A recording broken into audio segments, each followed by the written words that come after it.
And okay, and I've got my okay, and so haha, well, a different kind of animal actually. But so so if I put it to you this way, this the ostensible subject of our thing this evening is Harry Smith. Um, we can start off, and here's a word that I first fell into a certain kind of like fondness for back in the Ibn Khaldun days, which was like a couple of talks, maybe three talks ago. Um, Polymath, that's the word I want to do. Because I realized a lot of the energy that nourished my interest in Ibn Khaldun um, kind of has stayed with me, sort of, because it's been in me sometimes, before, but I couldn't find a word for it in terms of appreciation in another figure of thought. And so with Ibn Khaldun, again and again, he is described as a polymath.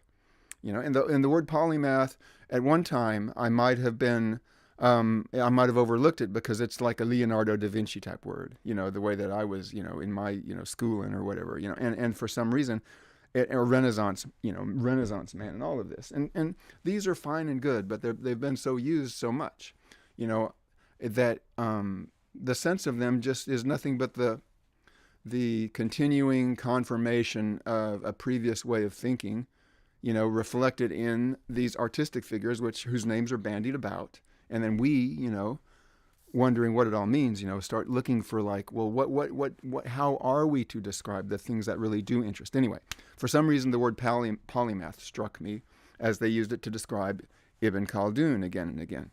Ibn Khaldun was a historian in so many things, but being a historian, he guided his interest along so many points and paths, in the social phenomena that appeared before him. And then he began to like draw these connections between them as he continued telling the story of peoples in time as well as in space and connecting them, by finding these common themes. So this is the gift of the polymath, what the polymath can do. But I also have to say, because the polymath can remind us of all these connections and all these webs, putting us in mind in our like biological imagination of the image of the spider and its web. Because and we owe it to Walt Whitman. I'm sorry if my nose gets runny. It's the acacia blooming, perhaps, or it's the weather changing, the seasons, have changed people. And we're grateful to this, the changing of the seasons. We needed the rain so much. So much has been happening as we try to attune ourselves again, to the world that is before us amidst our changing times. And there we have the polymath once again to provide us with ways to remind ourselves of what continues to go on and what has changed and just the different points of connection. I was going to say also we owe it to Walt Whitman, his poem about the noiseless, patient spider throwing out its web to all these different places to see where the anchor holds. An image from the biological poetic imagination of a creature that spins its life out of itself and yet is in need of some connection, some anchor in the outer world, so that a further connection with that can be built, so that a dwelling can be made as well as a trap.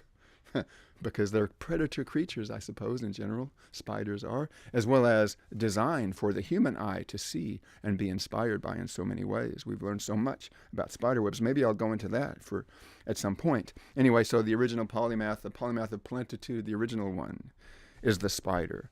And and our friend, our teacher, Harry Smith, a very unique kind of bearing and a very unique kind of presence. You see, he was like as well as a polymath, he was also a trickster, and kind of a comedian, but also at the same time kind of one who could captivate the attention of people and then kind of like spin out these threads of thought that were so erudite that they could be confirmed in a variety of ways to people who were looking, for artistic inspiration. And so from this kind of like pregnant kind of like imaginative mind, he would spin, these ideas in response to questions, but, also very, I mentioned, tricksterish, and sometimes, was a challenging, very challenging person to be around for a lot of reasons. And this is ambiguous, actually, and to me, as it would be to anyone. But this is part of these legendary figures, This legend kind of develops around them. And that, too, is something that is in the process of being understood by us, because there's so much just in that cloud of knownness, not the cloud of unknowingness, but the cloud of knowingness that surrounds these inspiring figures. And actually, we humble citizens are simply seeking, the inspiring ideas and the forms that are available to us. And one of the forms of inspiring ideas that are available to us is the human form. And as a species, as a culture, I guess, over time, there become these mythical figures, who are sometimes human figures. And so it's like Harry Smith. Harry Smith, the myth, is very much a part of why we know of him. But he himself was conscious of that and had much to say in a really cutting way, and would undercut that in so many ways that were inherently creative and striking. This was just his fate. For example, the way he would destroy work. It is said, first of all, his work in all its forms, and hopefully I can touch upon them in a reasonably cogent way, his work in all of its many forms was appreciated in its way in his time, and very influential in very unique ways in his time. Must pay attention to all of this. I'm reminding myself. But also now is in the process of, dispersal and dissemination, like any natural form. And he himself, and this could be taken with a grain of salt, and yet to me it's intriguing the way I'm thinking right now. His idea was that he would not be fully understood. I'm not sure if he used the word fully understood. Maybe he used the word appreciated until 50, at least I think he said 50 years from now. But this is a trickster who's but would often spin imaginary biographies and prognostications, which were tongue-in-cheek, But still, I find it to be, this is a hint. This is a connection from the web of his mind, which connects itself with our sense of the ongoing nature of the appreciation of artworks in society, and the way that the contributions of creative individuals contribute to society, which is a constantly changing thing. Our notion of art is constantly changing. Our notion of how we convey our art in forms is constantly changing in response to many challenges. And what would you call it now? The spirit of the age is too 19th century a word, but perhaps we would just say the point of contact that we do have with the outer changing world is constantly changing, And it's mirrored back to us in so many ways that in turn have their own influences, The film strip and the cinema. And this, of course, is, maybe this is Harry Smith's most immediately salient kind of contribution, is in the arts of the cinema. But I wanted to get back, if I could, to polymath. And so remembering out of that multitudinousness, out of that naturalness, there's also the uncertainty of how the connection may or may not be made. And then there's also the sense that every thread of the web is a strand which vibrates according, to its own way that it interprets the passage of the wind. So it's a perfect model, for Harry Smith, as a polymath, and in the way that his work contributes to the culture. But polymath is that. But now, let me say this: the abstract filmmaker who stayed on the West Coast, unlike Harry Smith, Jordan Belson, I think is his name, Jordan Belson, very well known, had made a lot of abstract films and was an artist in other mediums too. But as I understand it, this notion of abstract abstract expressionist style in the arts of cinema really does. That was something that flourished in the 1940s, or began to flourish in the 1940s in places, Fritz Lang stuff, much European stuff. Who was the French guy? Melier, something beginning with an M, who shot the rocket into the eye of the man on the moon and all of this stuff. Yes, these filmmakers in Europe having their start in the kind of the Weimar times, of the 1930s in Europe and stuff. Oh, and being fed directly by the great streams of Dadaism and Surrealism also, you see. Nevertheless, though, to generalize, the films that they made were very much like quasi-personal and sort of semi-narrative. And this is, in one way of thinking, worlds away from what Harry Smith and Jordan Belson and many of these other West Coast, James Broughton, I could name so many, Kenneth Anger, Breakhead. Some of the names, I'm sorry that I don't really pronounce so well sometimes, because I've only read them. I've never heard them said out loud, and like it or not, I've read more of their words than I've seen their films. That's just some, issue with me, But because the thought can be conveyed in so many different ways, and it's good to look for it there. Anyway, so the cinematic artist, Harry Smith on the West Coast, okay?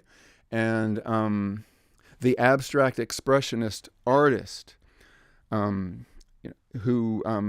was, well, where do I begin with that? The abstract expressionist artist, okay? And let's hang another little pregnant,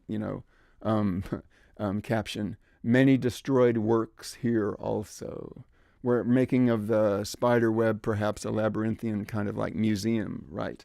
A memory palace, you might say, with its own kind of like secret little alcoves where, solitary museum goers can contemplate these works, which speak only to a small number of individuals at any time, And anyway, so Harry Smith, abstract artist, cinematic abstractionist, metaphysician, of light, okay? Poet, I sort of begin to mention, but only in so many ways where you can only come to understand that poetry is a conceptual art. Poetry is actually, the words on the page is simply the confirmation of a world, from the printing press or the mechanized, civilizations. And I love it, of course. I love writing, and I love the book, and I love the page. But at the same time, the poem as it appears there is a very confining and restrictive image of what the poem is.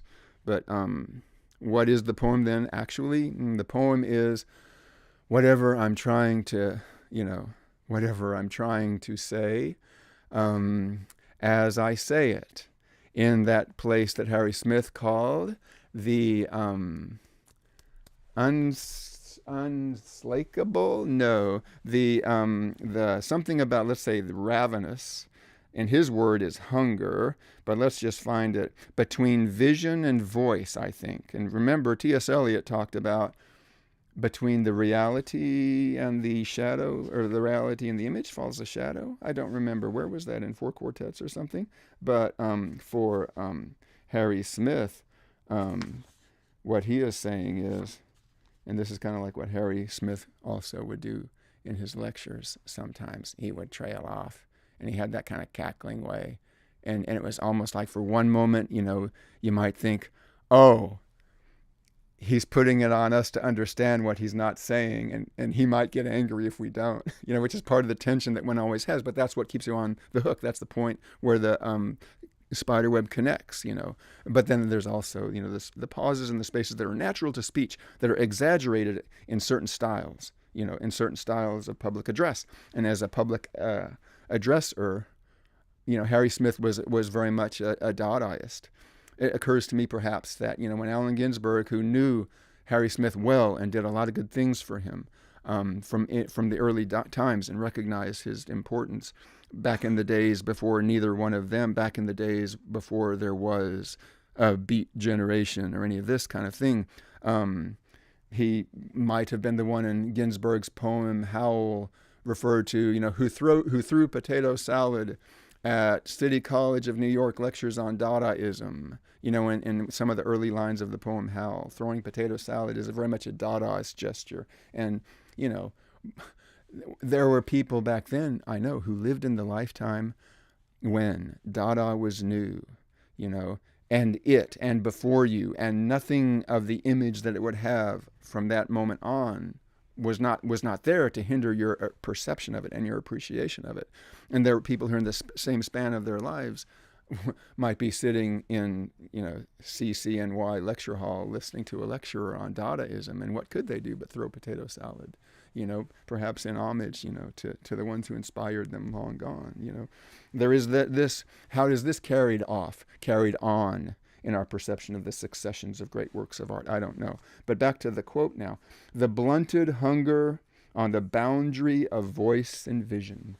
The blunted hunger on the boundary of voice and vision. This is kind of like where poetry as a conceptual art has a certain kind of like dramatic place here. We can think of it in that way. We can think of it in that blunted hunger. That blunted hunger, what blunts the blade, is solid substance. What blunts the hunger between vision and voice, is time and space.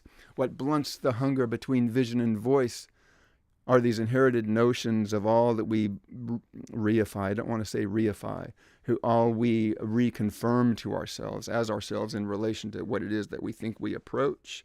And if it's affirmed or denied or taken apart, well, what is happening with the profligate outpouring of the strands of bare bones, fresh-eyed attention, is not that which has been confirmed by previous experience. You see, this is kind of like how that goes. I forget. Mathematics, math. Does math mean structure? Does math mean knowledge? Eventually, I think 99.9% of all words can be whittled away, and all you'll have is they're just different words for knowledge, if you go down that path. But how would Harry Smith do it? Let's do it this way. I have to, unfortunately, I, a lesser mortal than Harry Smith, tongue-in-cheek, have to resort to like these kind of things to say what it is that is of value in what we are studying here as we become students of life. But Harry Smith, in a biographical statement, this is a lovely book. I have to show it to you. In his own hand, it's a Xerox copy. He writes a few hermetic, suggestive, gorgeous, encyclopedic, autobiographical vignettes.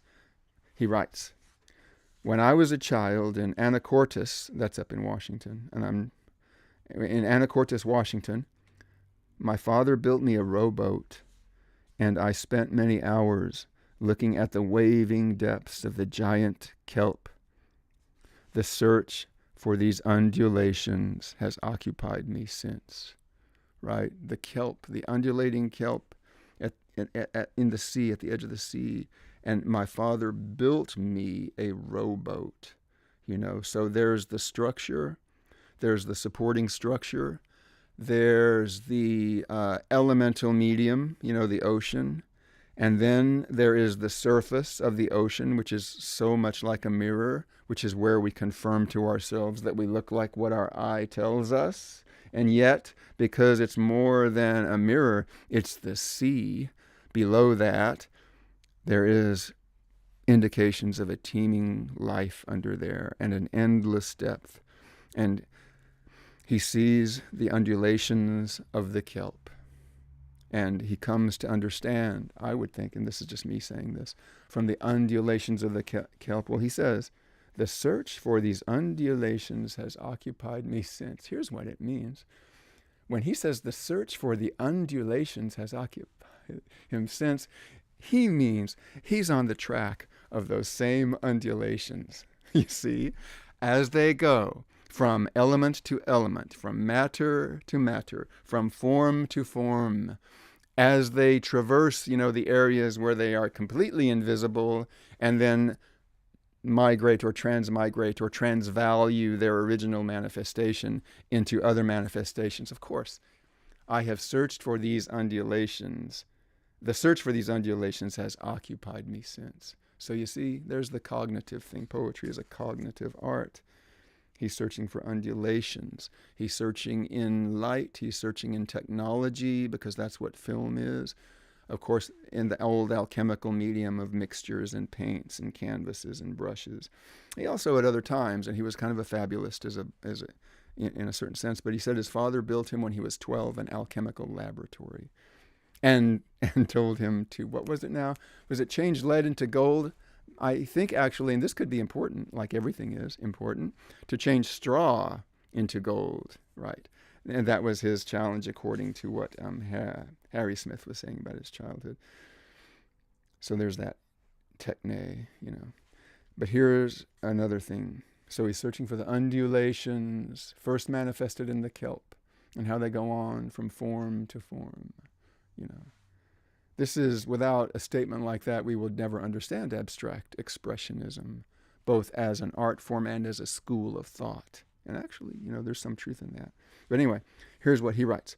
My earliest recordings were made about 1942. They were children's songs sung by my mother. Earliest recordings were made about 1942. Children's songs sung by his mother. I know where this is, so I can put it down and find my place. So, the earliest recordings, and of course, the technology and stuff is a whole other fascinating thing, I know, because he's using it in this unusual way. And so the undulations continue through his manipulation of the technology that is becoming available to him at that time, such as tape recorders and things. There's so much to say about that. But at the same time, it's also 1942. It's during the war. It's also, that's actually, I think he's 18 or 19. And so that's, so he's 18 or 19, which is not then, it's not exactly a childhood memory, but it is a statement of fact, you might say, about the first recordings that he made. Songs, childhood songs that his mother was singing. But there is also his sense of coincidence. That's not quite it, but his sense of, very much so, we can say it without saying it, hopefully, if we say enough about it and get to it, through the back, around inside of our heads, the notion of synchronicity and stuff. Because it's such a loaded term, but I think actually it takes a trickster figure like Harry Smith to kind of pull the string, there it is again, let's not forget that, the string, and pull it down from the clouds a little bit, and take a look at this often mystified word, of synchronicity, because, for a time, in the aftermath of, the explosion of all these forms, that were part of modernism and pop culture in the 1960s, the jazz age, on through all of it, Woodstock and things like this. There is this notion that there is a sophisticated key to it all, and you can find books that echo that when you read them metaphorically, mythological books and things like this. Poetry books, abstract expressionist type thinking, schools of thought, contributing to this notion of just like this key with its own diagram, which actually, through the medium of one proper tool, will connect one and open the door, the open sesame thing to all of the riches and things. This is, it comes to us, it came to us from the popular culture around us. It came to people like Harry Smith and those before him from far different sources. They were media sources too. They were commercial sources too. But, we have to talk about that a little bit too and kind of work our way back into it. But just one more thing about synchronicity. Hermes is the god of crossroads, right? Could it be that synchronicity is kind of like, a placeholder of a word? Synchronicity. Maybe not. Maybe one day we'll take it apart and understand it, in every little bit of it. But actually, for now, is it just simply a placeholder for the crossroads between time and space when events and the timing of events in relation to the previously abstract things that we're thinking about become suddenly, interrelated in this spontaneous kind of way. I'm wondering actually if synchronicity is really just a word for meaningful spontaneity. I think for the Jungian, and that's been the curtain behind which it has come, or the curtain that has parted to allow this word synchronicity to have its place on the vaudeville stage, of abstract expressionist, theatrical, thought. I think that actually the word is not so much meaningful coincidence as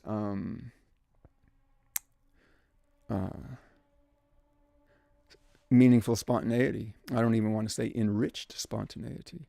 I would love to say bountiful spontaneity, and that's desirable. But the actual synchronistic thing, it's an occurrence which is somehow cannot be described simply as an occurrence. Anyway, there was something that had to do with all of this. Oh yes, the culmination. Well, no, these the correspondences of long-term cycles. This is a theme in the work of Harry Smith. The correspondences in the cyclical evolution of certain conscious ideas that nourish the human spirit. This is some of his themes. This is automatically timeless. There it is. That's contradictory, or is it? Anyway, so we're back to this, but this brings us to a little bit of an Edgar Allan Poe, because there is that also, and we can't deny, lest I sound too optimistic in my transcendentalism. On a stylistic level, we cannot leave out, that the trickster and the light and the darkness come together, and the inspiration exists, but just because it's crazy, that doesn't mean it's inspired. And it definitely is crazy. And this is our pain, right? Or this is one description, of pain, that blunts the hunger for the vision between time and space. But anyway, this is not a synchronistic noticing thing. This is something an Edgar Allan Poe storyteller would notice. And it's something that a child might notice and attribute it to themselves, that it somehow, was caused by them or something like that. But this is still, it makes a little fable. Here's what he writes. It's another biographical reminiscence, put down in longhand on these small notebook pages with 75% legible handwriting. He writes, "I trouble caused by hearing of another child being blinded. I trouble," this is his phrase, whose I trouble? And how or what? Well, I trouble caused by hearing of another child being blinded. Okay, on the same day, here's the connection. On the same day, I had found a rusted French horn. So, this becomes a caption on a playing card deck.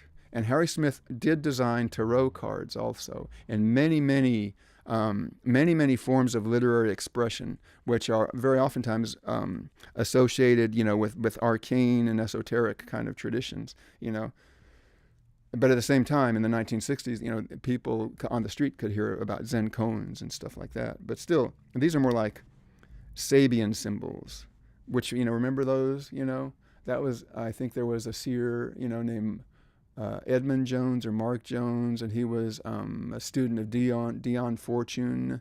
And this was, some of this 1960s esoterica. I'm not all that familiar with this aspect of it, but I'm interested with this genre because so Mark Jones or Edmund Jones, someone named Jones, received a visitation, or so he said, in which, these symbols, which somehow had some coordination with the ancient symbols of the Sabians. And I think the Sabians, that was like the land of the Queen of Sheba, what might be, south or north and west, of Egypt, but not Egypt, and at the same time, at the time of Solomon, and that weird cosmopolitanism, inspiring people like dark romantics like Edgar Allan Poe, with all these strange notions of coincidence, probably. But still, Mark Jones, a student of Dion Fortune, called them Sabian symbols. And he was saying that this is the hidden key to the astrological Western tradition, and it is these symbols dictated to me, channeled from afar, of the Sabian symbols. But they're very beautiful, and I don't, beyond their beauty or their suggestiveness, their ideas, their gnomic systems to remember ideas for stories. You could say leaping off points for many a story. More so because I cannot exactly remember a single one, but maybe I can. Maybe Maria Montessori. What was this now? Could this be true or could this be false? It's easily verified, I think, in looking into those Sabian symbols, that book or that set of symbols. But it could be that there is something in there that talks about Maria Montessori, the pioneer of childhood education, and her Sabian symbol. There's some connection. This reminds me very much of Yeats's book, The Vision. That's the proto-form from Mark Jones. I say it now, believing it fully. Yeats's A Vision, had all these different kind of simple kind of radiating tinctures, lunar phases of character, notions of dramatic persona, which is actually, that's where Yeats was really, gifted. That's what holds our attention, where the other stuff could be, hokum. But at the same time, they're just these symbols which just allow us who search for it and are sincere enough to link up with it in some kind of meaningful way, and perhaps to see ourselves. If so, to realize that image could very much be misleading, but to also become a student of the system enough to realize that there is this give and take, between illusion and reality. Harry Smith also, by the way, he did call himself this, I believe so, perhaps referring to his cinema arts, a magical illusionist, which I love very much, a magical illusionist. Remember, because what's the big thing since the 1970s there was a marketing term, but for beautiful fictions, a lot of it, but magical realism became such a catchword. Magical realism, but what about illusionistic magic illusionism? Because I believe, it's the chiaroscuro, and when that is presented to us, we're either, we either see the light of it or the shadow of it, or maybe we see both. In between falls the reality and the shadow. Anyway, but like Edgar Allan Poe, he sees, it's like a Sabian symbol then. Someone loses vision in one eye. I find a broken French horn in the dirt, a rusted French horn at the same time. So, made first experiment with projection in the late 1920s using a flashlight lens, right? And he's got some other words I can't quite get. It seems he's saying negative, but it's either a abbreviation or the page has been cut off. And then a flashlight lens, and then, I think he says here, interest in music, but it's in parentheses, and interest is just inter, I-N-T-E-R. And then the greater, as if he were referring to a suit of cards or a deck of cards. It's all inherently suggestive. We make it that way, but it all is inherently suggestive. But so there was something there, that I actually wanted to come back to just a little bit. The dark romantic who notices these meaningful coincidences which become memorable to him because it's kind of some form of loss, but it's also the discovery of a rusted French horn, something that has been cast off from the culture, something that has been there before, but seen in this place, in this context, with a meaningful coincidence in mind, of a childhood memory of hearing about someone losing vision in one eye, being blinded in one eye. And that, it might not have been that way at all. It might have been, it's a game of telephone even before we remember it. And I think, that's something that, I might say in front of Harry Smith if I wasn't too self-conscious, It's a game of telephone before we even remember it, I might say. But I'd be better off doing that, in a place where enough people would find it funny so that he wouldn't get mad at me. Because there's also that aspect of it, the dark, romantic kind of thing. It's part of the Bohemian myth. I did mention the trickster thing, so let's jump back into his persona for a moment about that. Let me just say this. His mother and father, his father worked in a salmon canning factory in like Bellingham, Washington, or whatever that city was, beginning with the letter A that he mentioned, up there in northern Washington, the northern area north of Seattle and around Puget Sound, and all of that mixture of land and water that is there, mixture of cultures that I haven't even begun to mention yet. But anyway, but the salmon were fished out. The war effort saw to that. The salmon were fished out, in the late 40s. And so seems to me that I see it as if it were true that Harry Smith spent time in the ruins of not the ruins of, but the abandoned salmon factories, taking in, the shapes, and the sounds, but certainly the creaking of the wood, and the sounds of the awnings, lots of tin, lots of tin in places like that. And sheets of stuff, corrugations, and there's your undulation again. And the fact that it's abandoned so that it is full of human presence. And yet, what was lost, when the eye went away was found, when the rusted tin trumpet was picked up. And what were these abandoned salmon cannery factories but abandoned tin trumpets, which he found, to more than compensate for whatever he felt was missing, in the outside world, so to speak. But so there's that. But also, his mother was a school teacher, and he said more than once that his mother was a school teacher on the Native American reservation of the Lummi people, Lummi, there on a certain peninsula jutting into the upper reaches of that, mixture of land and water up there. And so that he had access, and he had kind of an entryway by way of his interest into that world, into that community of learners, of course, because his mother was a teacher there. And so he was a student. He was a student at that other school, but he was also a student of his mother, the teacher, or being the kind of student that he must have been, utterly self-directed, he made his way to the places where they were of learning there, and from there he found the thread leading to the cultures of the people. And from there he began to express his regard for technology in such a way as to begin to make works of art, works of recollection, works archival, works of storage, works of gathering.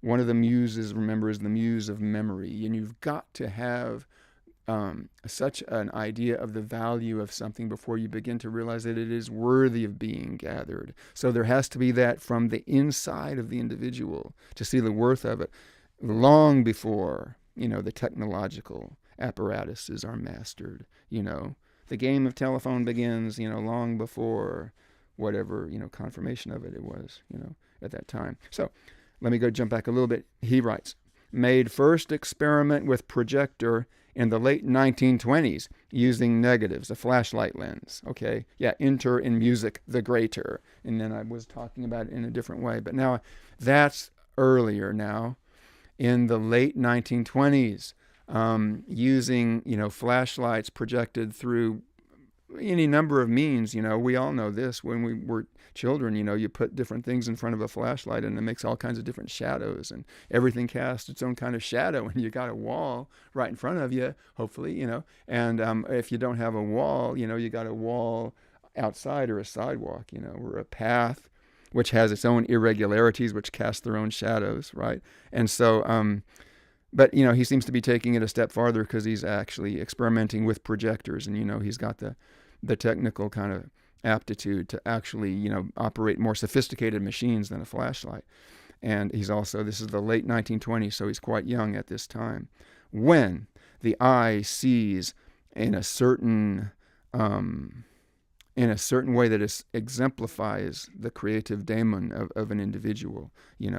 In the state of innocence, as William Blake called it, we grow out of it, quote unquote, in the state of experience. But that also is like learning. That's the process of learning. But at the same time, there is that in the human eye, in the state of its like freshness upon the world when no webs have been spun. Imagine the bliss of the newborn spider, who just sees surfaces, surfaces, surfaces, angles, dimensions, directions, and oh, there's something coming out of me that brings it to me? Or I to it? No, but there's some kind of connection there. Oh, I am a spider. I am a spider. That's the song of the spider. Somebody must have sung it at some time. If so, it would have been sung out of a need.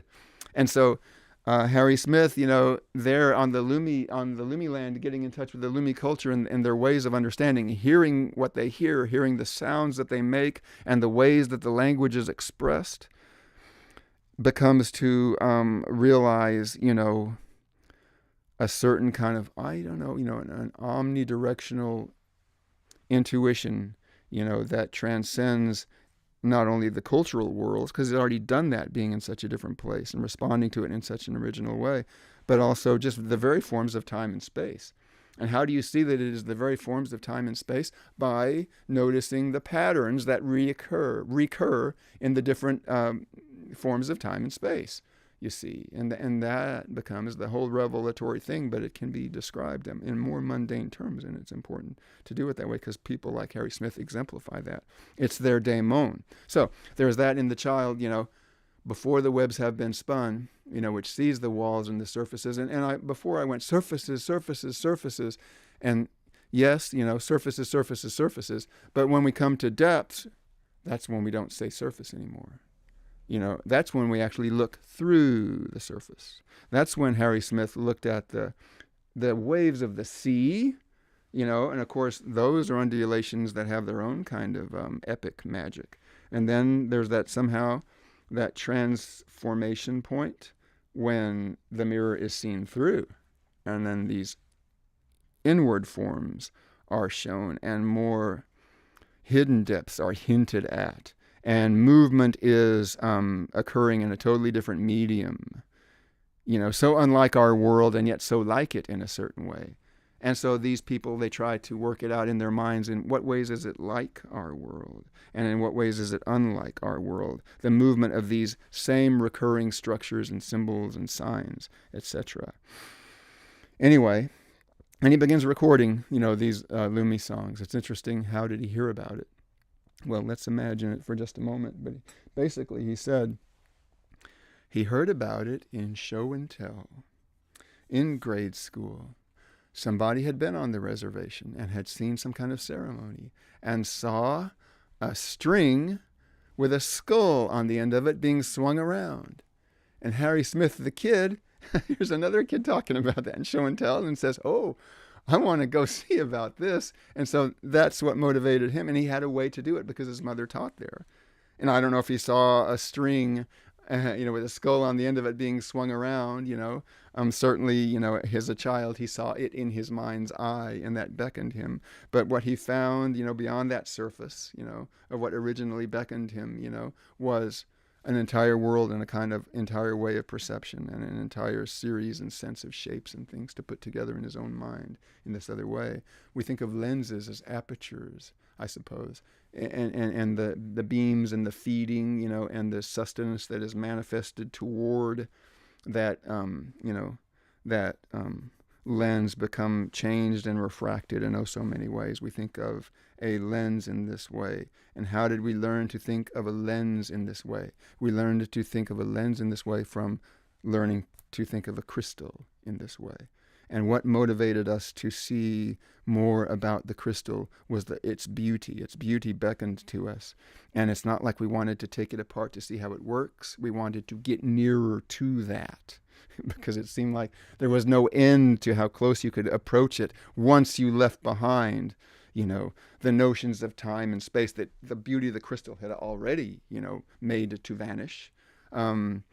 So, these are the kind of things that become available to the minds of abstract cinema makers, filmmakers. These things that I'm saying with words, imagining in my mind, they can be transmitted in a visual sense onto the medium of the film. Okay, and people will watch, and then it becomes a very commercial thing after that. But the roots of it, in the way that I've described it, at least, are about the most kind of like, in the notion of the individual point of perception and contact with reality, can only be described in ways that can be known only by those who were open to hearing about it that way at that time. And yet, that is the source from which all we know nowadays is blockbuster movies or whatever they've turned into and keep turning into on and on and on, in all those ways, has as its crystallization something that's just in the unspeakable visions of the individual, on the blunted hunger between vision and voice. But Harry Smith, he just gives us a chance to explain it to ourselves. And we give him a chance. Or we feed his legacy, really, if you want to put it that way, by, carrying out interpretations of his work that moves us so. Because in this book that I've mentioned, this lovely book, Harry Smith, American Magus, it's a book of, it's many things, beautiful pictures and things, but it's a lot of it is reminiscences and interviews with people who knew him in New York and Berkeley and San Francisco, mainly New York, and their works of art in themselves. But see, what I want to say about that is that they are people who knew him. They are people who had to worry about him. They are people who were challenged by him.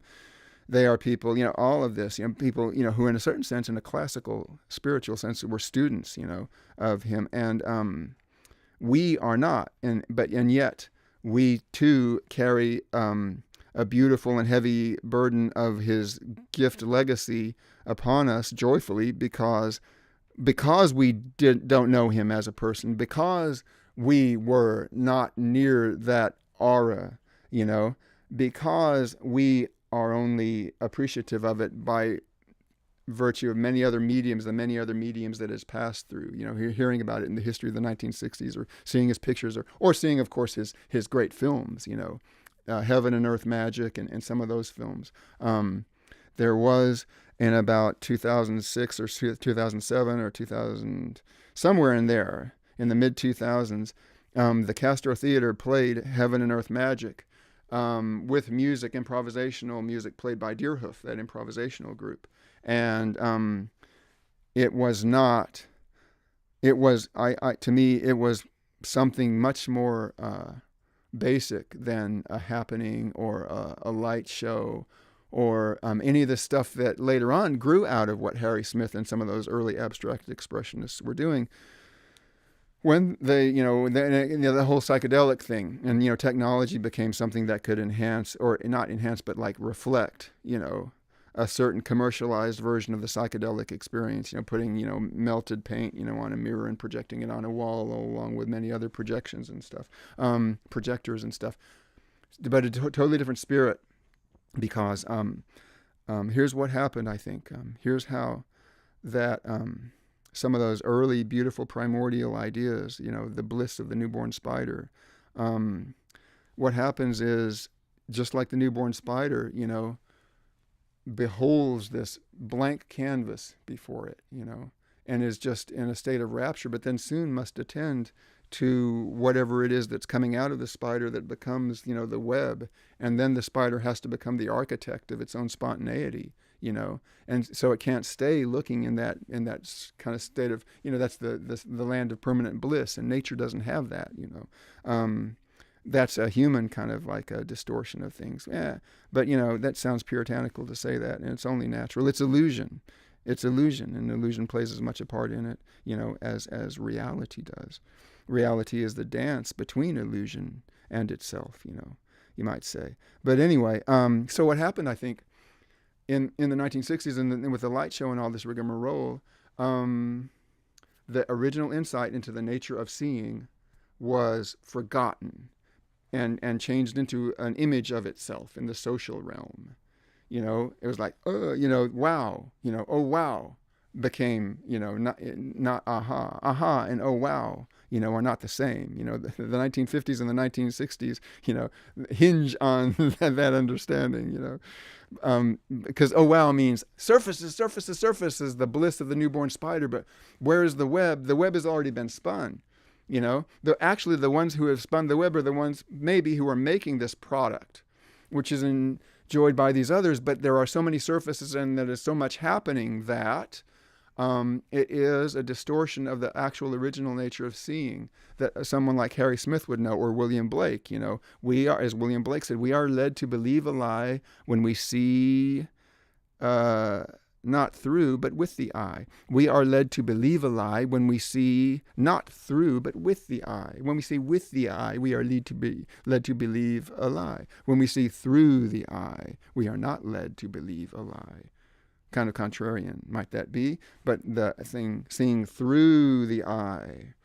And I think that Harry Smith, we haven't taken the step into something else that he called himself yet. But Harry Smith understood that the visual medium, when we as people, as a species, you might say, of a certain kind of form, before there was language, perhaps before there was a physical, manifestation of some organ or some such that could, serve as a mirror of the, electrical signals operating as a mirror of the mechanical workings that occur when the act of reading is done. Well, before that, before the mind needed that, there was a perception of patterning, that had something in common with sight and sound and all of this. And this perception of patterning was expressed in these indigenous works of art, which were understood in that way by the people. You see, and I'm saying this to you without even using the word magic, because I don't have to, because this is really actually what it is. Magic is a word invented. Magic is a projection, coming through the eye, of anthropologists. And actually, Harry Smith did call himself an anthropologist, though he was in no way affiliated with any academic institutions. Though his works now, many of them are at the Getty Institute, which is not an academic institution. And it is said that his collection of paper airplanes, which he picked up on the streets of the Lower East Side and carefully notated in beautiful and precise handwriting where they had been found, and he organized it into the similarities of shape. See, in this way, he was a very poetic collector and a bringer into harmony of categories. That's music, And his paper airplane, supposedly, I have heard said, even in print, was donated to the Smithsonian Institute. I just probably want to say that we know that some of it's at the Getty Institute, and we know that a lot of it is in private collectors, and we know that a lot of it was destroyed by him. And here's another tangent. Did I mention file under destroyed works? Because here's the thing. When he was in New York and as time went on, and the milieu that was there and the creative kind of ferment that was happening and stuff, and his nature, I think, the whole spider thing, the Hephaestus thing, the alchemist thing, spending all that time in solitude, and just the weirdest dexterity it would have to take, the weirdest dexterity that would be needed for someone to, only one person on this planet conceived of this, I think, somebody in New Zealand, or so I read, but if not that person, and Harry Smith did not know of that person. Isn't that interesting? Because how could they? There's no mass media, that kind of, the spider web is not spun in that way, at least not at this time, certainly not for these people. But anyway, Harry Smith, the notion of painting directly on photographic film stock, Harry Smith did this. So imagine the dexterity of this and the time-consumingness of it, and the technical ways that I can't even begin to describe, involving a strip of celluloid with I think a layer of petroleum jelly on it, and then something having to do with like Scotch tape on certain parts, and then color, dyes, textures, very alchemical, squirted through a nasal spray container, an atomizer onto the film, directly onto the film, and then with a razor blade peeling away some of the shapes in the that you've covered with clear tape, and then spraying other layers to mix the colors and to make more shapes and everything. The painstakingness of this, but now there's that. But now hear this, because here's that pattern again. What was he also doing? He was synchronizing the movement of these images on film, synchronizing them in such a way that when it was projected on the screen, with music around, that the flowing of the images would be synchronized with the movements and what was happening in the music, so that there would be a blending of the consciousness, of the conscious expression, behind the music and behind the film together, into this one thing seen through the eye, and that's inconceivable. It is inconceivable to me how he would do this. He had certain kind of like dictums or dogmas. Or is that what they are? The heart beats 72 times a minute. What was it now? We breathe 13 times a minute. And for him, and that's like a baseline, of course. That constantly changes, of course. We know that. But I think that was one of his, an individual like this, with a mind like this, has their own touchstones in their mind and the way they go back to and come from. And so that's really, it's predictable if you know them. It's predictable if you are them. But if you know them, it is just not predictable, And so there's that will remain baffling in a certain way. But we don't have to worry about that because we didn't know him. We can, arrive at the way that he nourishes our thinking just for us, and that's what we can do. And in that way, the system, the music of our nervous system somehow is synchronizing with the movements through his nervous system, you see. And so that the grammar of awareness is further developed. The grammar of awareness was one of the titles to one of the lectures he gave at the Naropa Institute. I mentioned the trickster thing, yeah. And so this is an individual then who, weirdly charismatic, in the 1960s kind of sense. Charism just means gift, But, John F. Kennedy, charismatic, Marilyn Monroe, the beginnings of celebrity culture, that was an attractive little word that people had, to use. But it has different meanings and everything. But at the same time, but this is Harry Smith. Why? A mythological, daemon, serving its purpose by making itself known to us. But where it's really happening is our attempt to understand what it means. There's so much, glitter and glamour on that. Look at him looking at me right now behind his sunglasses. And behind him are all these brain drawings. We won't be able to see it, but these were destroyed. They were lost. Different things happened. Harry Smith, it's not wrong for me to say it, he had an aversion to paying rent, And, Harry Smith, interestingly enough, private collectors have his things. Maybe the Smithsonian has some of his paper airplanes. We are working out for ourselves the gift of his cognitive thought, right now, of his ideational storytelling or something like that. We're working that out right now. And that's how it is meant to be. And that is good. But he himself, to make himself out, of his workshop, right?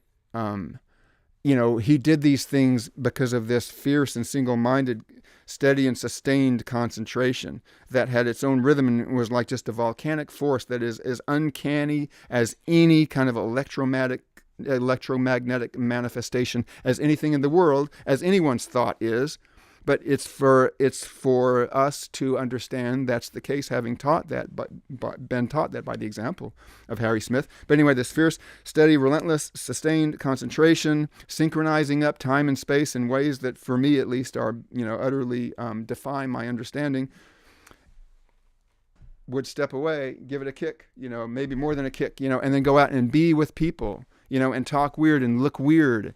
And have people come to him seeing like as if they're looking at the archetype of a gnome or some kind of like, kind of this otherworldly being, this extraterrestrial bearing. He was quite small in stature. He had curvature of the spine to some degree, kept him out of the armed forces. But it enabled him to get inside of the fuselages of bomber plants in Seattle and do work in the factories and in repairs. He was like Rosie the Riveter, only, he was a gnome crawling inside of airplanes. A gremlin? No, he was undoing the gremlins, that he was, because, because it was a steady job and he, the war economy, and he saved his money.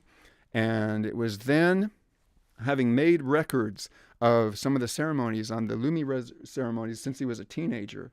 And the technology, the records, they were records. They were cut by the needle as the sound was being recorded, in the same way Swanton recorded, the Haida myth tellers, that became, the subject of Gary Snyder's wonderful thesis, and many inspired many things. He who hunted birds in his father's village. All these things were taken down by heroic anthropologists in archaic settings using this newfangled technology, brushing aside the wax from the cylinder that spun around as it was being recorded, stopping to transcribe and make sure, and consulting with native speakers, all of this stuff, this multiphasic activity. Harry Smith was in the place where the stuff was happening and was learning the meaning of it, but not academic. Honor that.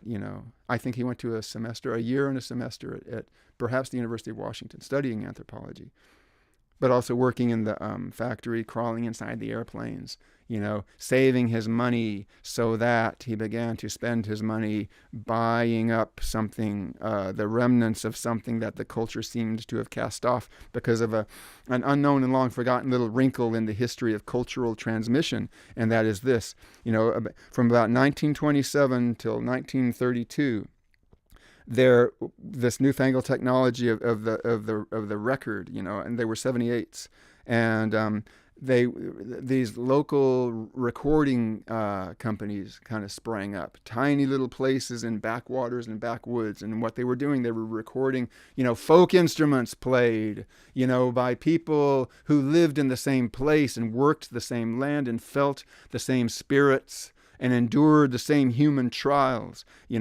and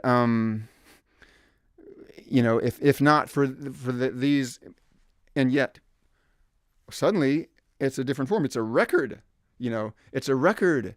Oh, that people buy. They're called customers, and they're sold in stores, But anyway, between 1927 and about 1932, for various reasons, the Great Depression and perhaps other things, technology or other economic factors, these tiny little record places, recording studios, that's what they were. They were studios, local studios. They were no longer able the musicians were no longer able to go there. The artists were no longer able to go there to have their work, made into this other form, as strange as that was. But for them, the purpose, the song was there to be played, and the song was there to be sung. And that the song lived in that way.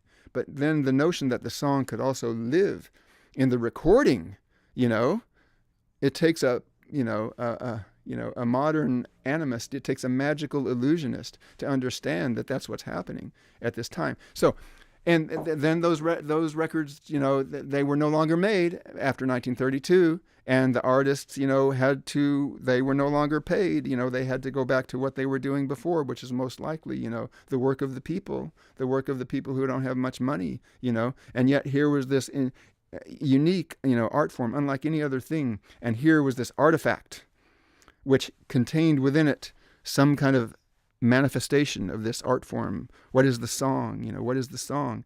And so Harry Smith understood that these were still available. So he's haunting, the back alley bazaars and the yard sales. They didn't call them yard sales back then. The rummage sales, the thrift shops, There were record stores and things and other kinds of stores, and he was buying up all these records so that by the late 1940s, when he came to Berkeley, and perhaps he was some kind of unmatriculated student, perhaps of Paul Redin, the great anthropologist at Berkeley. Maybe, but on the other hand, maybe he was living at 5.5 Panoramic Way up there, and he lived. His room was rented out to him by a musicology professor at Berkeley, named I think Belson, and so he had that much of a connection with the university. But that's where he met Cal students like Jordan Belson, the future abstract expressionist animators. And here was this weird guy, he looked old, before he was old, and he would invite him in to have peppermint tea. He called it peppermint tea. It was peppermint tea. But Jordan Belson said, I never quite trusted that peppermint tea because he never let you see where he was brewing it. It was always in the other room, and then he would bring it to you, and we got this sense that we were, that we had this sense that there was more to him than he wanted you to see. But you see, that was no act. He's one of those kinds of people that is, he's a hermit that walks around. He's a charismatic hermit, and that's a strange fate. You know, but and that's a highly restricted way of understanding it, because Ramana Maharshi said this, and this is true.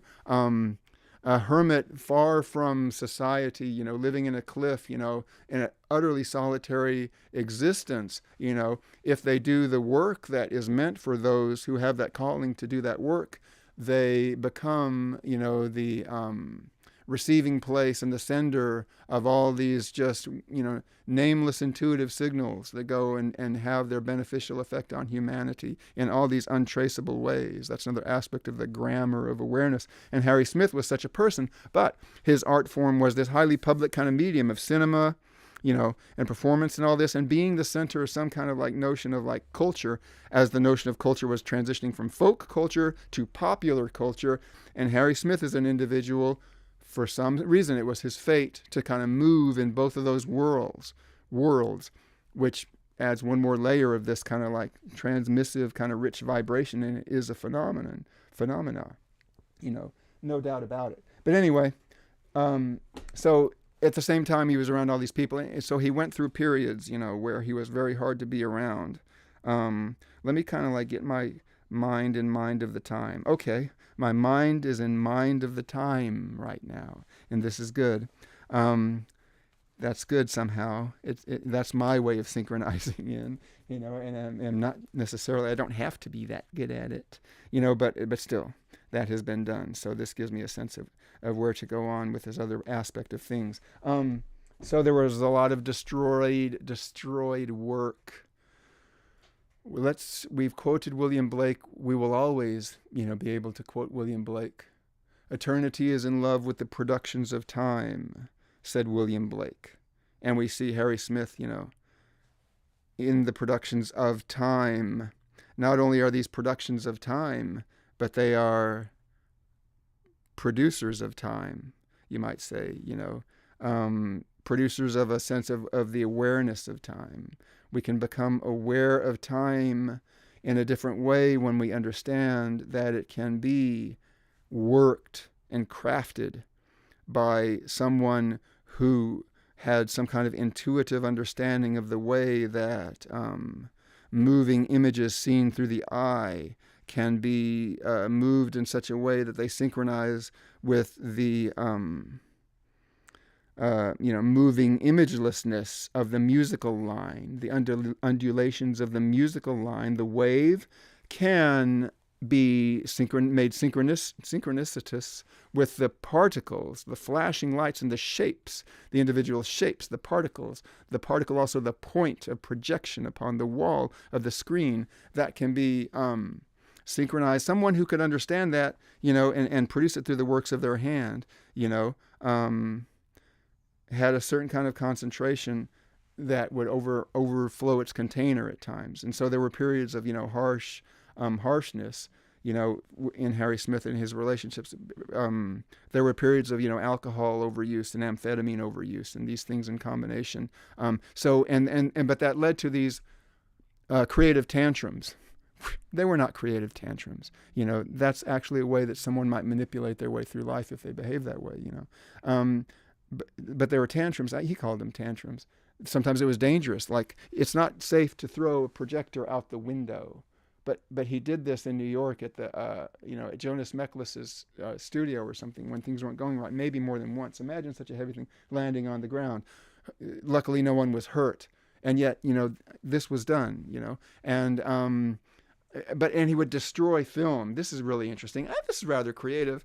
One of the ways he destroyed one of his films that he'd worked on for who knows how long was, it was like they were 20 minutes sometimes, they could be like an hour long and stuff. Anyway, it was a film.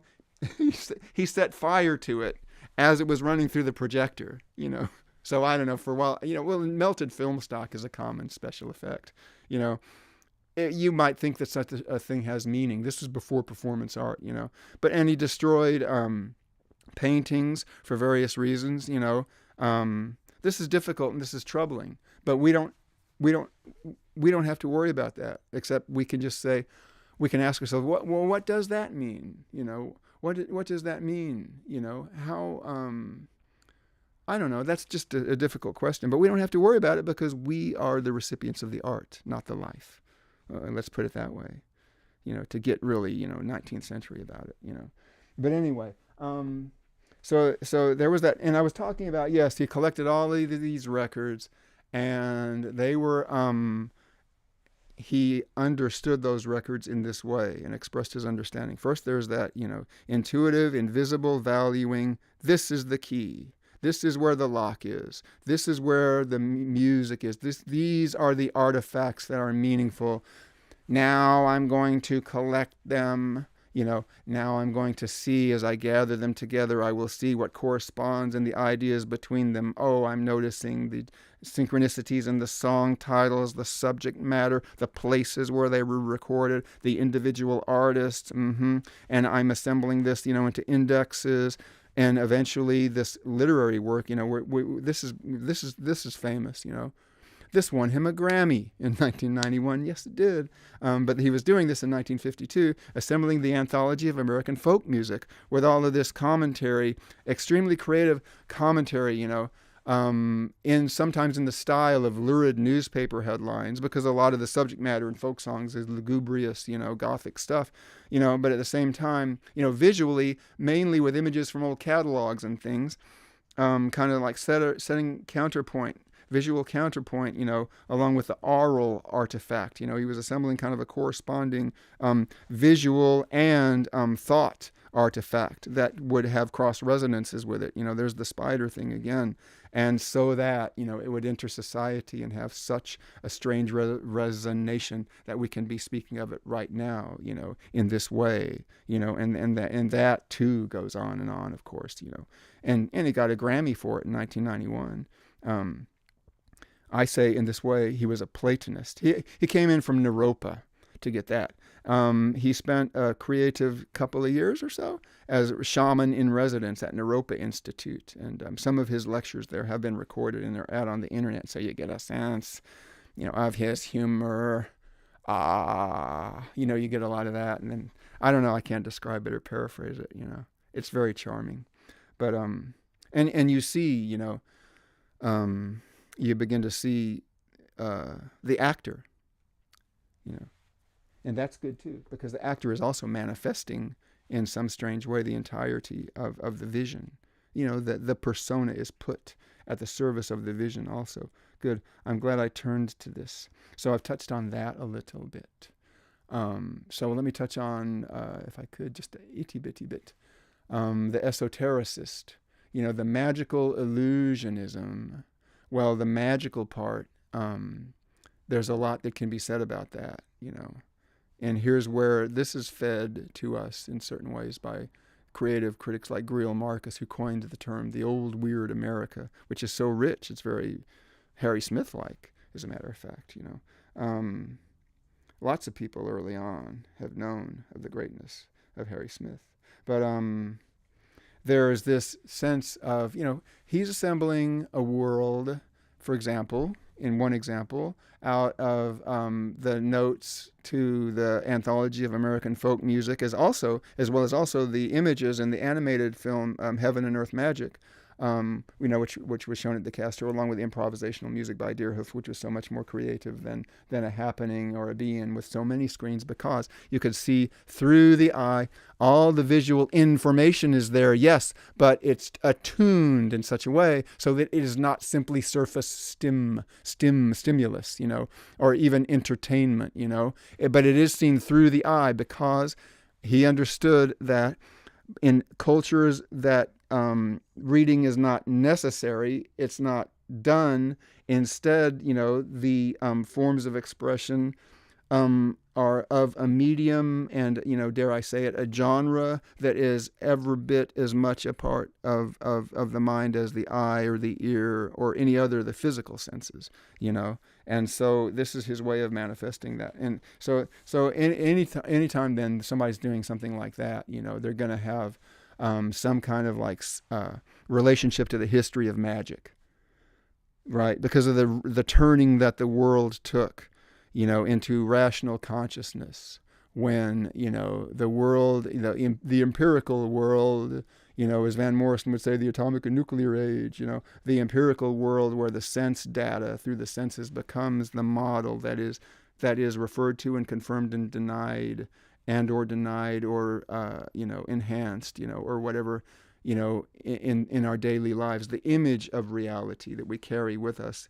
with which we test other images of reality, which is not the kind of level of vision and perception that Harry Smith is working out of and making available to us.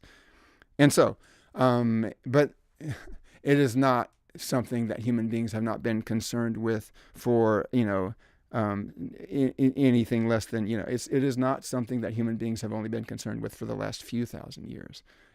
There is just as much genius, and Harry Smith knew this, as there was 40,000 years ago, hundreds of thousand years ago, as much as so, or than there is now, even despite the images, that this kind of thing has in our present day consciousness. One of the things he said was, ideas move in electromagnetic currents. He said something like that, And but that you could read that in a theosophical periodical in the 1910s. It's the old Weird America.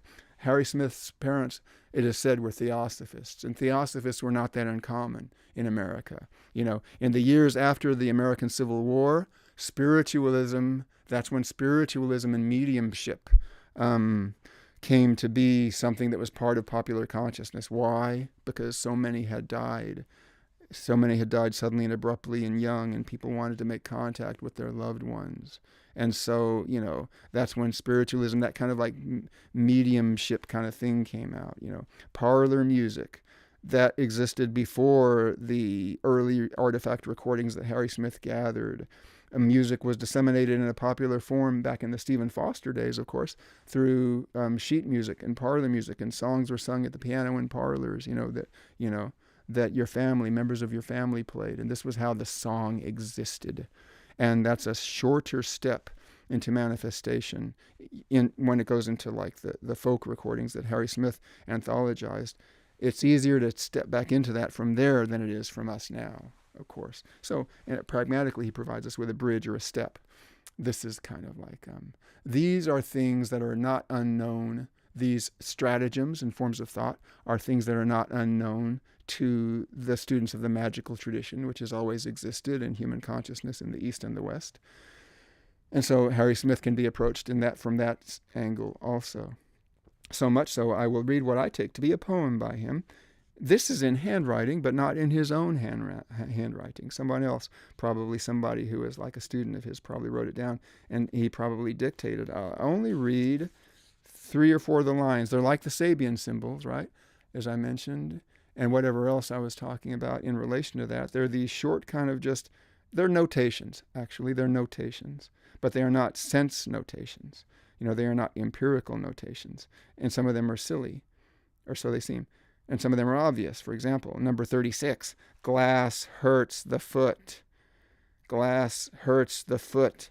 What you're wanting to know here, though, is where the hyphens are. In between glass and hurts, and in between thee and foot, there is a hyphen in each of these spaces. This tells me that he is wondering about the relationship between music and reality, as well as between, the world and the point where we contact the world, and the artifact and the sharpness of the artifact and how it might cause us to draw back. Number 37.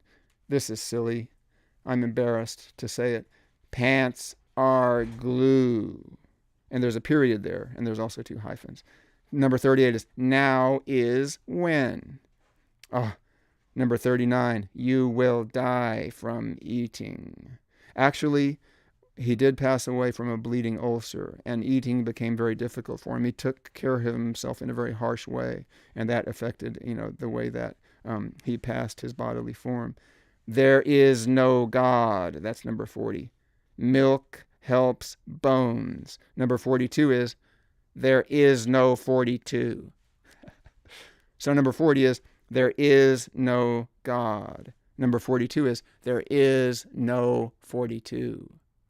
So this is the lie that tells the truth, because, as he puts it, he wrote, the first part of the work the work that I just read a few pieces of. The first part of the work consists of a description of the worship of God, as still expounded by certain sections of the OTO. The middle section has images in the sense of medieval ars notoria, as understood by Giordano Bruno. He said the Renaissance era Hermetic thinker, perhaps magician, Giordano Bruno was the inventor of cinema. And I think that the lecture that he gave about that was before he was in Europa, and I have a feeling, though I haven't read it, that it's pretty cogent. But anyway, okay, I would like to go on for just like a section of that would amount, if written down, into about 10 paragraphs, but they're short paragraphs, and it doesn't have to be 10 of them. In other words, I want to go for 10 more minutes, if that's okay. I've rarely said something so obvious as that, but because I want to mention a couple of things, and I want to read another excerpt of some of Harry's teachings, some of his talk in an interview with John Cohen of the New Lost City Ramblers, one of the early folk groups who early on recognized the greatness and the richness of Harry Smith's Anthology of American Folk Music. And he asked wonderful questions in this interview. And he got Harry talking in Harry's weird way. So here's what I want to read, and I'll just read a little bit of it, And John Cohen asks him, "What is it that you saw in the strings?" Harry Smith collected paper airplanes and found the correlations between them, leading him to new areas of connection and excavation and design description. He collected Ukrainian Easter eggs and the designs on the Easter eggs, the ornate and intricate mandalas, and he found connections with them, with shamanic art, from various places. He collected, basically, and Seminole fabric design. And there were some other things too. I certainly couldn't, begin to, as well as making all these films and the things that about his collections. They were all manifestations of ways that he had of bringing all these things together. There was no end, to the spidery filaments, in the connections that he found between these things. And so, he had a string collection, a collection of string figures, but only string of a certain length, and not like Cat's Cradle, not games. Anyway, so John Cohen asks, "What is it that you saw in the strings?"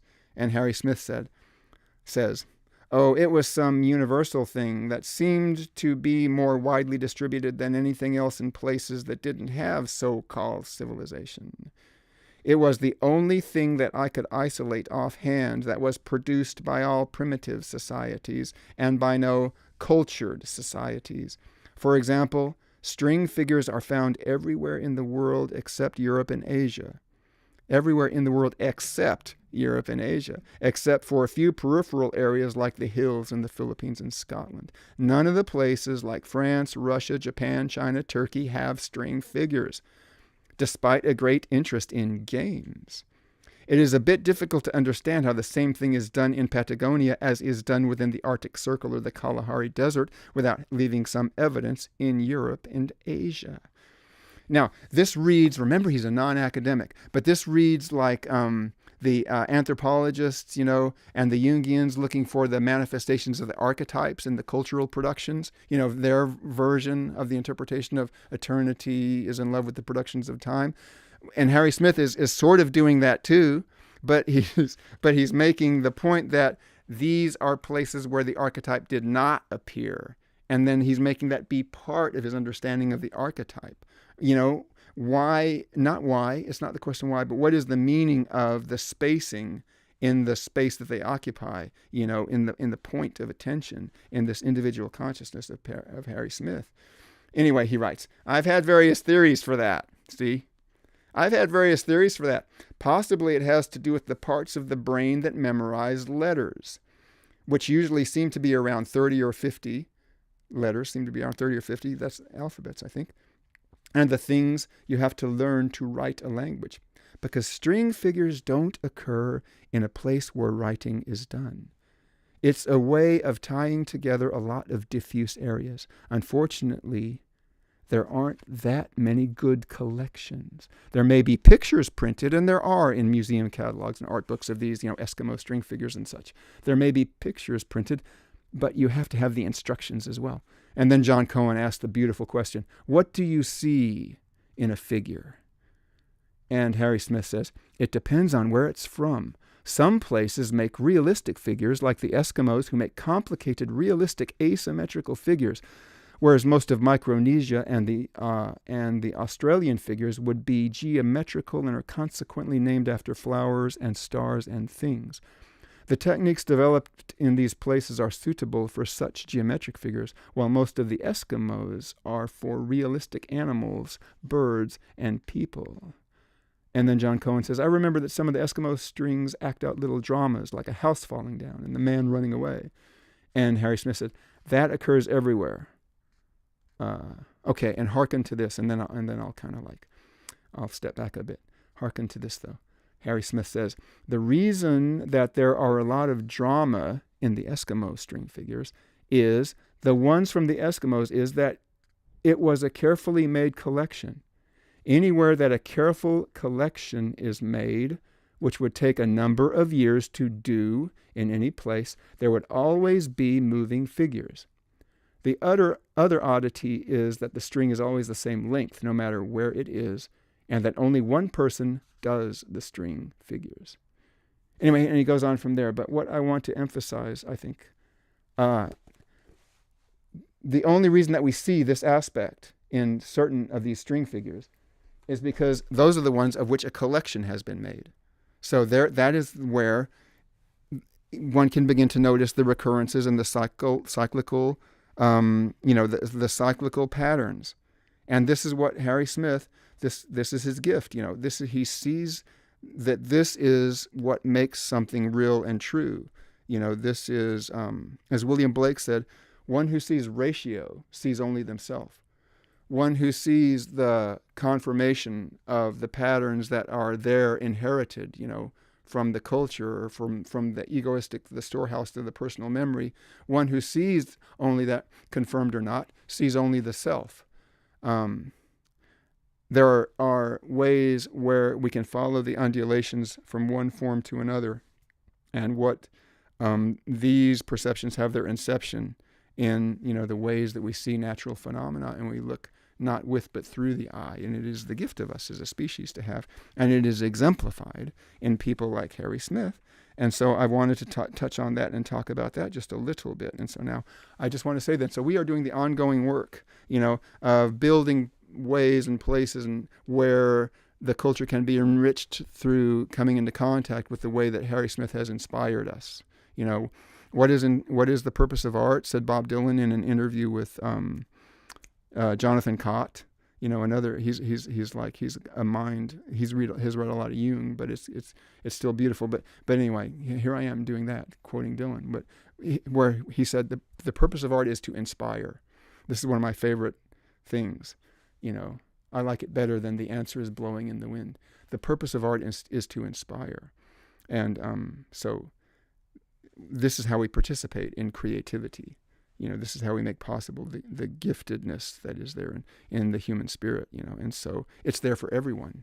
You see, it's part of what is collected, and part is what is gathered, and part of what is understood and studied, and we come into harmony with it when we come to understand it in this way. He offers this understanding to us. This is the cognitive art. This is what I call poetry. He might call himself an anthropologist, but I would call him a poet because that's what the eye that I see him through myself to him, sort of like by means of these forms he's offered. Anyway, this is the message then. And so at this point I say to you, thank you for your heroic listening. And so I say so long to you for now.